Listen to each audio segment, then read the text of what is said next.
सबसे पहले देखते हैं हिंदी के बारे में। हिंदी हमारा जो होता है वो राजभाषा होता है। कोई लोग इसको राष्ट्रभाषा पढ़ते हैं लेकिन वो गलत है। हिंदी हमारा जो है राजभाषा होता है। और हम लोग जब भारत में रहते हैं तो सभी लोग हिंदी बोलते हैं। सबको हिंदी जो है बोलना और लिखना सबको मालूम है। अगर हिंदी का पेपर होता है, अगर हम उसी में जो है नंबर कम लाते हैं, फेल रहते हैं, तो ये पूरा जो है मार्कशीट में हम लोग फेल दिखा देगा।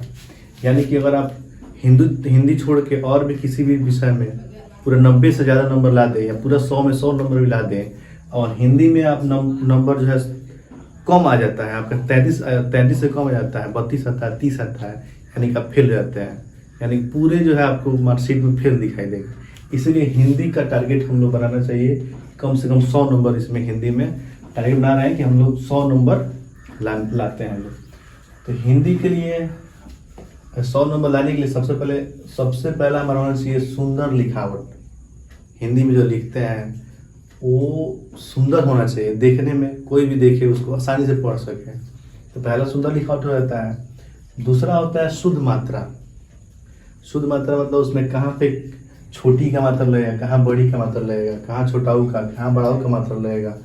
300 होता है, इन तीनों सौ का प्रयोग कहाँ किया जाता है, कैसे बोला जाता है, इसका ज्ञान होना चाहिए। तभी जो हम अच्छे से उसको शुद्ध लिख सकते हैं। जब एग्जामिनर कॉपी चेक करता है तो पहले तो राइटिंग देखता है कि लड़का कैसे लिखा है, सुंदर लिखा है, कोई भी पढ़ लेगा उसको। उसके बाद सब मात्रा देखता है। पहले तो देखेगा वो राइटिंग अच्छा लिखा है, सुंदर लिखा है, खुश हो जाएगा। दूसरा हमको देखेगा इसमें मात्रा में कहाँ पे छोटी का। हिंदी में क्या मतलब होता है, हिंदी सब कोई पढ़ लेता है, हिंदी सब कोई लिख लेता है, लेकिन गलती कहाँ होती है, तो मात्रा में गलती होती है। कहाँ छोटी का, कहाँ बड़ी का, कहाँ पे इन तीनों का सब प्रयोग करना है, इसी में लोग गलती करते हैं। इसीलिए हिंदी जो है उसमें हल्का फुल्का गलत कर देते हैं लोग। तो देखिए ये हमको ध्यान रखना है हिंदी में कि जहाँ पे ये छोटी ई का मात्रा बने या छोटाऊ का मात्रा हो, जहाँ पे छोटी ई और छोटाऊ का मात्रा हो उसको हम लोग तेजी में बोलते हैं। जैसे यहाँ लिखा हुआ है दिन, देखिए दिन को हम तेजी में पढ़ रहे हैं। जहाँ पे छोटी का मात्रा बना हुआ है देखिए दिन को हम तेजी में पढ़ रहे हैं।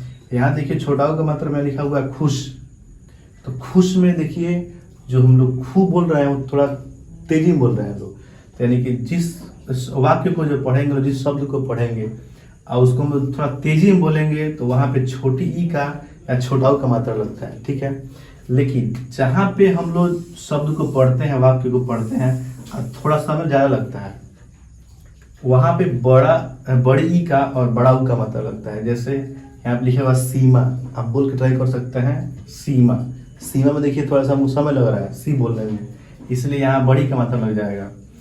और देखिए यहाँ पे लिखे हुआ है सूरज, तो सूरज भी बोलेंगे लोग सूरज, तो देखिए सूरज में भी क्या है, बड़ा ऊ का मात्रा लगा हुआ है और इसको बोलने में थोड़ा समय लग रहा है। यानी कि जिस शब्द को हम लोग बोलने में अगर कम समय लगता है, जल्दी बोलते हैं तेजी में, तो वहाँ पे छोटी ई का मात्रा या छोटा का मात्रा लगता है। और जिसको हम लोग थोड़ा समय लगता है बोलने में, कुछ समय लेते हैं लोग, वहाँ पे बड़ी ई का या बड़ा ऊ का मात्रा लगता है। ये ध्यान रखना चाहिए शुद्ध मात्रा में। यहाँ पे 100 जो लिखा हुआ है 3 ठो दिया गया है, सभी लोग एक ही स्वर में सबको एक ही स्वर में 100 पढ़ देते हैं लोग, गलत है। इस वाले का जो है सिंपल हम लोग बोलते हैं 100, इसको पढ़ना अगर होगा सिंपल बोलेंगे 100 का मतलब हो जाएगा सपेरा, सिंपल हो गया। इस वाले को बोलेंगे श, जो ये जीभ है, जीभ को हल्का सा ऊपर करके मोड़ देना है इसको, तो ये हो जाएगा हम लोग का श। ये हो जाएगा शेर, इसे पढ़ेंगे लोग शेर। इसको बोलते हैं श। इसमें क्या होता है कि जीभ जो है ऊपर चला जाता है, ऊपर वाले में तब हल्का सा मुड़ता है, तो हो जाएगा श। का मतलब सदाह का मतलब होता है, ये उर्दू शब्द है, इसका मतलब रंगीन होता है। तो मात्रा में हमको ये छोटी बड़ी का और ये वाला स यही विशेष कर देखा जाता है कि कहाँ पे बच्चा लगाया है। ये और यही दोनों मात्रा में अक्सर चेक किया जाता है विशेष कर कि यहाँ पे कौन सा मात्रा जो है कहाँ पे लगेगा और बच्चा जो लिखा है वो कौन सा मात्रा कहाँ लगाया है, इसी को विशेष देखा जाता है। तो हिंदी में बस यही देखा जाता है। अगर ये आप सुंदर लिखावट आप अच्छे से लिख दिए हैं, साफ साफ लिख दिए हैं, उसको कोई भी पढ़ लेगा आसानी से, तो ये आपका सुंदर लिखावट हो जाएगा, यानी कि अच्छी राइटिंग हो जाएगी।